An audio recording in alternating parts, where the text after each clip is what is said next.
आप सबके बीच में बता ही दिया, सब कुछ आ गया, कोई विषय बचा हुआ नहीं।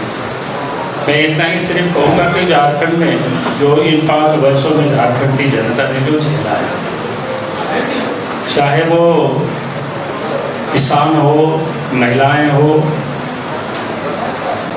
नौजवान हो, यानी सभी को पूरे 5 वर्षों तक अपने आप को ठगा सा महसूस किया। अब एनडीए गठबंधन ये चाहेगी कि हम सब इस प्रदेश में इस तकलीफ से जनता को हमें निकालना, क्योंकि एक तो माँ बहनों को सुरक्षा की हमें गारंटी देना, माँ बहनों को सशक्तिकरण करना, ये बेहद जरूरी है। उसके बिना हम विकास की कोई कल्पना ही नहीं कर सकते। दूसरा, जो नौजवान यहाँ बिल्कुल इन 5 वर्षों में जैसे ठगे गए, उनके सामने लंबी चौड़ी घोषणाएं की गई थी, लेकिन एक भी कोई घोषणाओं की उन्होंने पूरी नहीं की सरकार। आप सबको याद होगा, उन्होंने 5 लाख नौकरी देने की भी बात की थी, और इतना तक कि जो व्यक्ति अपने पिताजी का जो कसम खाए थे कि हम शिबू सोरेन के बेटा है, अगर काम नहीं करेंगे, नौकरी नहीं मिलेगी 5 लाख तो हम संन्यास ले लेंगे, और पिताजी का कसम खाने के बाद अगर व्यक्ति पूरा नहीं करता है तो उसके ऊपर अब जनता कितना भरोसा करेगी, नौजवान कितना भरोसा करेगी।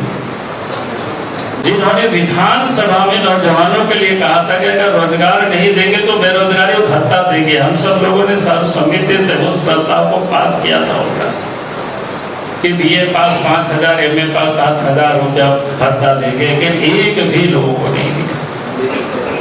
माँ बहनों के लिए भी देखिए, चूल्हा खर्च उन्होंने कहा था कि 2,000 रुपया महीना देंगे।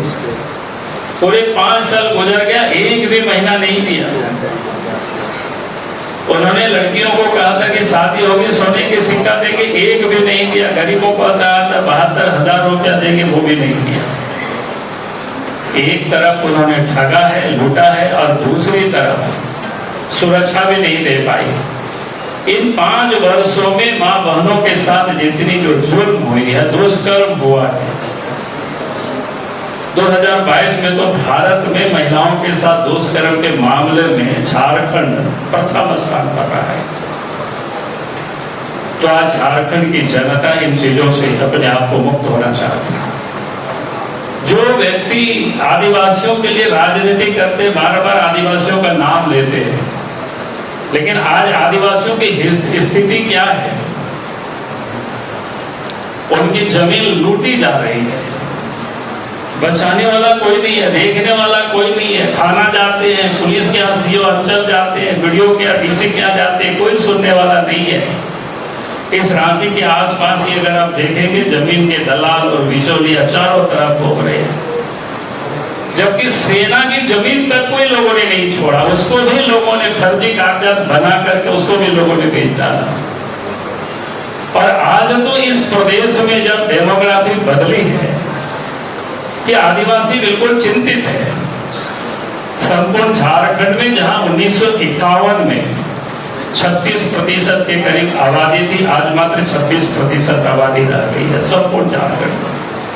उसमें भी जब हम संथाल परगना को देखते हैं तो 1951 में जहां 44% आबादी थी, वहां पर आज मात्र 28% आबादी रह गई, यानी 16% की एक गिरावट।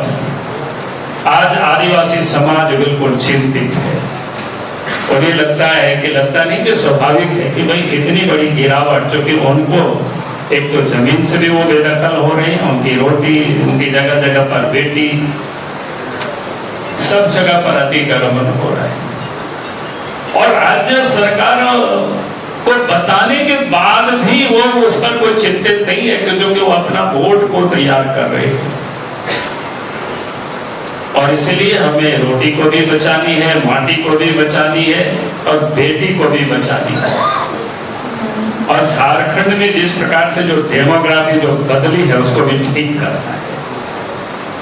तो इसलिए हमने कहा कि इन सारे जो मुद्दों को लेकर के हम जनता के बीच जाएंगे, सम्मिलित रूप से जाएंगे और चुनाव के मैदान में। तो मुझे लगा कि आज विषय सब कुछ आ गया है, इसलिए मैं अपनी ओर से विषय को मैं यही समाप्त करता हूँ। आप सबको